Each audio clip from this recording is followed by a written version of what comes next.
Undersold, undervalued and underappreciated. Those are just some of the opinions from some of the Scottish football fans when talking about the current day product. But is this actually the case? Callum Beattie, Adam Tomlinson, Sam Norf and Johnny McFarland all weigh in on this debate and offer their expertise in their own field of work. I think there's a real desire for more content all of the time. I think we've tried to address that this year. Through Netflix, through Amazon Prime, through the Wrexham documentary, it's given supporters a real insight and flavour into their football clubs. Clubs are crying out for people to come in and cover them and give them exposure. I think there'll still be papers in 10 years from now. It'll be much smaller than it currently is. First up is Hampden Park, the home of Scottish football. I went there to talk about the most valuable asset to the SPFL, live league football. Yeah, so our existing deal with Sky is the starting point that we announced a couple of years ago now that we had a new deal in place with Sky Sports. That originally, when we signed that, allowed us to show up to 48 games, or allowed Sky to show up to 48 games a season. That means going to each of the 12 Premiership clubs 4 times. But that from this season, it would increase to 5 visits per home club with a total of 60 home matches. We're really keen to get more content, Scottish football content on the telly for supporters. And we've always tried to balance that between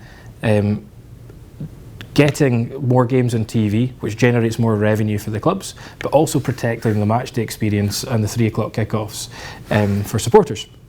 So we thought we had a good balance, 60 games with Sky with an option to take another 20. Sky then did their deal in England where they've got huge amounts of content now across the Premier League and the EFL, so didn't elect to take their extra 20 games with us. So we were able to take those 20 games as a package to market. The way that works now is you've got 60 Sky games and they can go to each home club 5 times, and now you've got Premier Sports that can go to 11 of the 12 Premiership grounds, Celtic aren't included, a maximum of twice. So they've essentially got 20 from 22 games to pick next season. You've still got Sky, you've still got Premier Sports, and there's the Championship games that are on BBC, which of course you need the TV licence for. Just with that in mind, have you ever thought about getting everything all in one place, almost Netflix style SPFL TV? Yeah, that is something that's talked about a lot. It's not straightforward. I think that if you look at what's happening in France at the minute, for example, and that's a good case study, that France have had difficulties agreeing a new broadcast deal, so have been talking about doing their own OTT offering with everything, but they're now running into difficulties with that, and I think they're trying to resurrect some of their discussions with broadcasters. With an OTT model, what you're essentially doing is you're losing the breadth and expertise of a likes of a Sky Sports. They're specialists in doing this and getting content out there, and they also crucially they guarantee that revenue for clubs. So if you look at the clubs behind me, a lot of them, they're well-run operations, but can sail quite close to the wind at times at certain points in the season with cash flow and with challenges. It's difficult at the minute for everybody in football. If you then flipped an OTT model, it's essentially you might get more reward, maybe, but it's jam tomorrow as opposed to a guarantee up front, and that's a big risk.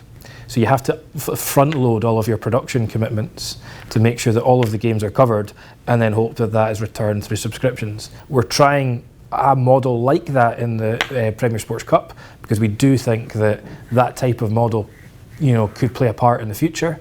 But going from where we are now to that, I think there are clear challenges with that model. And you mentioned there the 3 PM blackout. Do you think that will ever end? Do you think it's a good thing, bad thing? I think that's a really interesting question. I think it's only ourselves in England and maybe Montenegro at the minute that apply it. And look, the whole roots of it is to protect the match-going supporter and protect all the lower league clubs where, the thinking is if you go to a pub before going to an Alloa Athletic game, as an example, that if you can just stay in the pub with your mates and then you've got all of the Scottish football content around you, and it's chucking it down outside, you might not bother going along and paying your 20 quid to get into Alloa. With the Premier Sports Cup OTT offering we've done in July, it'll give us a chance to have a look at some data, try and collate that data, try and look at attendances. Did they drop off as a result of games being streamed elsewhere? So what does the future look like for Scottish football consumption? I think there's a real desire for more content all of the time. I think we've tried to address that this year with, again, Premier Sports OTT offering in the League Cup, but also the extra 20 games. We've also been looking to start producing a bit more of our own content, which I think I would acknowledge is a bit of a gap in the SPFL's offering at the minute, that I think we can do more. And so I think there are opportunities for the league to be able to step in and tell content that maybe doesn't sit naturally with our clubs. I think we believe that our clubs are best placed to appeal to their own supporters, and that we're there to supplement and be additive to that.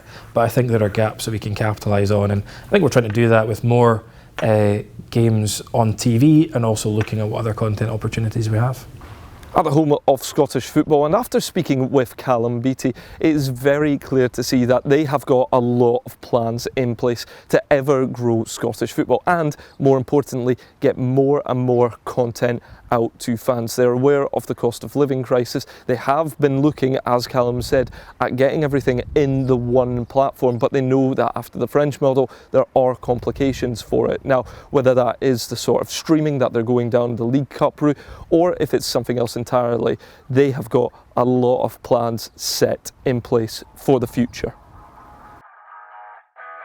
From the west to the east, I went over to Easter Road, where I met up with Hibernian's award-winning communications officer, Adam Tomlinson, as I first asked him about the purpose of Club TV.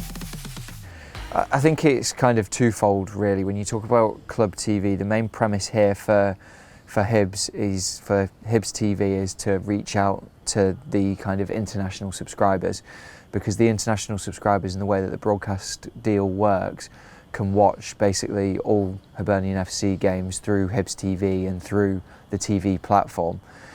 Then on the other hand, there's obviously the supporters that are here in the UK, and that's slightly trickier for them, trying to find a niche element or pieces of content that you can provide them that makes the TV platform essentially worthwhile.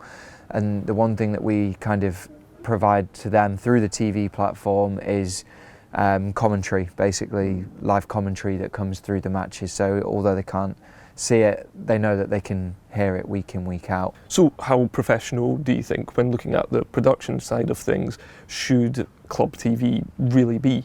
That's a really interesting point, actually, because when I started at Hibs over in the South Stand just there, we had a full match day production. Dougie Donnelly is the presenter, 2 guests, a full production crew for our pre-match show.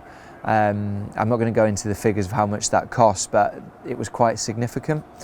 And to be honest, for very little benefit, in truth, because the only people that were really seeing that show at that point was the international subscribers. So what we've done is trimmed back the production cost of that show, where we have either myself or Gavin Ritu, who's a club journalist at Hibs, presenting the show alongside a guest that more or less we can get for free rather than having to pay people to come. Is there anything that you guys would really like to post but you just can't because of rules and regulations, or anything that you really want to see but again you just can't? We were speaking about this off camera, the Sky Sports Media or the Sky Sports All Access game that we were going to have and tried to have here on the 27th against Hearts. That was one that there was a lot of planning that went into that, a lot of buy-in that was needed from players and staff from both teams, and Hearts and Phil, the head of comms at Hearts, was in agreement with everything that had been planned and what we were going to do. The SPFL were happy, and then unfortunately the SFA kind of pulled the rug from under our feet 3 days before for various different reasons, which was frustrating. And then there's certain things that you have to meet from a kind of rules and regulations guideline. We've come close at times, whether that be on social media, or whether that be through a manager's post-match comments on what you can and can't say around, like, officiating as an example, and making sure that we fit within the guidelines. For me, a big part of it is making sure that we don't breach them from a digital point, or from post-match comments made by players and managers. Since I've been here, we've only had one player say something that he shouldn't have done in his post-match and received a ban. And at that point, when they say that, even though you've gone through everything that they can and can't say, it's in their hands. You can't put words in their mouth. So if they ultimately want to say it, they can say it. What do you see happening moving forward with Club TV and your online social media for, again, things you're sort of allowed to post and just how lenient everything is? I think the Club TV element's really interesting, and when I talk about Club TV here, I mean broader speaking in terms of like YouTube and video strategies. We've tried to open our doors so fans can get a greater insight into personalities and into players and how they interact on the pitch. So, for example, this pre-season we had Joe Newell mic'd up during the Pout game, gives fans an extra insight in what he's like. I think that's the way that Club TV channels and video platforms will move down in terms of the greater access, because I think through Netflix, through Amazon Prime, through the Wrexham documentary, it's given supporters a real insight and flavour into their football clubs. But by doing that, you need to make sure that you give off the right impressions, you control the narrative, you show supporters the best parts of the football club. You can show them the worst at points, but within certain reason, and that's the balance that I think that, to be honest, needs to be found, because it allows you then to remain in control of what's going out. Clearly sharing the fans' frustrations over not being able to show an all-access cover for the Edinburgh Derby last year. But other than that, there's a real sense that Adam and other clubs in general would like to post more. However, they all know the guidelines, but are slowly hoping that things become even more lenient and they can show off more and experimental content with their fan bases. Now, the next person I'm going to be speaking to is Sam Norf, aka Footy Adventures, who has the biggest following of all of Scottish football content creation. I'm asking nearly 200,000 subscribers on the YouTube platform and has a big following on the rest of his social media accounts as well. I'm going to be chatting to him about how he feels he compares to traditional media and just where social media fits in with the new age of media. Well, it's really easy, obviously. Like, everybody's got a smartphone these days, and you can go to a football match and upload a 1-minute video on TikTok almost instantaneously. Like, it's a fantastic time to be alive. I know there's a lot of issues in the world right now, but the positives outweigh the negatives for me, and it's just so brilliant to be working in social media in Scottish football, and the access to stadiums and to being able to upload stuff is sort of easier than ever, I think, and clubs are crying out for people to come in and cover them and give them exposure, but also it's so easy for people to start uploading as well, and I found it really addictive. I love uploading, and I think once you start it's quite tough to stop. Yeah. And how do you monetize these videos as well, and what sort of opportunities have arisen from YouTube? Yeah, so there are many ways to monetize videos. So I guess the main one would be like sponsorships. So you don't have to have any real level of following to be able to get sponsorships. You can reach out to companies yourself if you're already started up a TikTok channel or a YouTube channel or Instagram page. You can get sponsored posts and that kind of stuff. On YouTube, you need 1,000 subscribers and 4,000 total watch time hours within the last 365 days to start earning from the YouTube Partner Program. So they're the little ads that show every time you watch a video. Depending on the amount of views you get, you can make a good living off of that. Same on TikTok, there's a TikTok creator rewards program, I think, as well, and Facebook, you can make money from the amount of views you get. Twitter as well, so you can monetize in many different ways. You can sell merchandise. I don't do that. You can have like Patreons or the little join button on YouTube where people can pay you like a couple of quid a month to sort of help your content keep going if they want to. So there are many ways to monetize. It's a really creative industry, and I'm sure that people out there can make money in loads of different ways doing this. Yeah. So YouTube, social media, it's all still fairly new. What do you think that you offer compared to traditional media, and do you view yourself as a traditional journalist? Yeah, so we're obviously, when I go to games and stuff, I'm sat in the same kind of area as all the journalists, like the traditional, the proper journalists, let's say. And yeah, I've collaborated with a lot of them, had a lot of them on my videos, whether they be written media or radio guys or commentators or people on the telly. But I feel like in Scottish football there's a real togetherness with all the media. I've obviously not had any backlash really to what I've done, and I feel like a real acceptance from me, especially being English. It could have been very easy for me to get a lot of stick everywhere I go, but no, I feel like there's a really good range at every game I go to of different people of different ages and demographics and medias and newspapers, local guys, national newspapers, radio stations, and it's just like everyone's there to cover the same stories. We all love Scottish football, we're all there for a reason, and I think it's great there's so much coverage of it. Staying with an online presence, Head of Sport at NewsQuest Scotland, Johnny McFarland, spoke to me about the future of print and how moving to a digital platform is necessary moving forward. Did you look at places like The Athletic and take big inspiration from there? Absolutely. The Athletic was one of my major inspirations, fan media as well. We lived in an environment where suddenly all these fan media sites sprang up and had huge traction on social media and seemed to be beloved. And one of the things that I was thinking about was, look, why are they successful? Why are we struggling? Why are we having diminishing returns? Why are our brands not liked in terms of the mainstream media, but all these fan media sites who are also having to give tough opinions, making hard decisions on who they're backing, who they're not backing, what they're angry with, what they're not angry with, in the same way that the media is.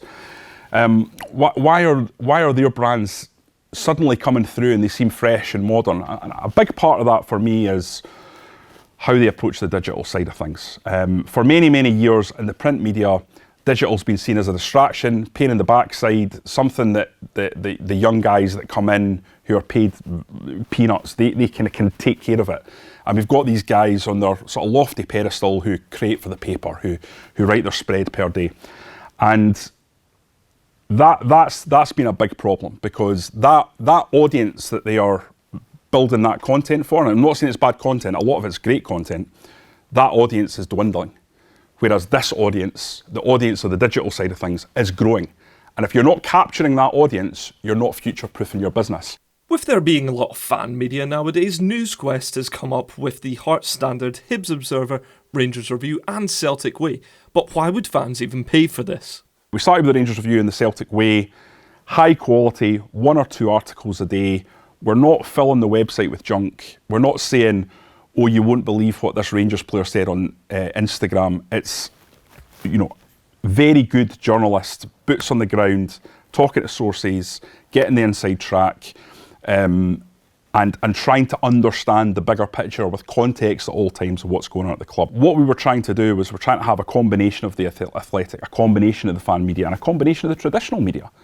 We're trying to do the best of all 3 worlds. We're trying to make learnings from all of those different types of delivery and pull together something that feels fresh, modern, new, and appeals to fans.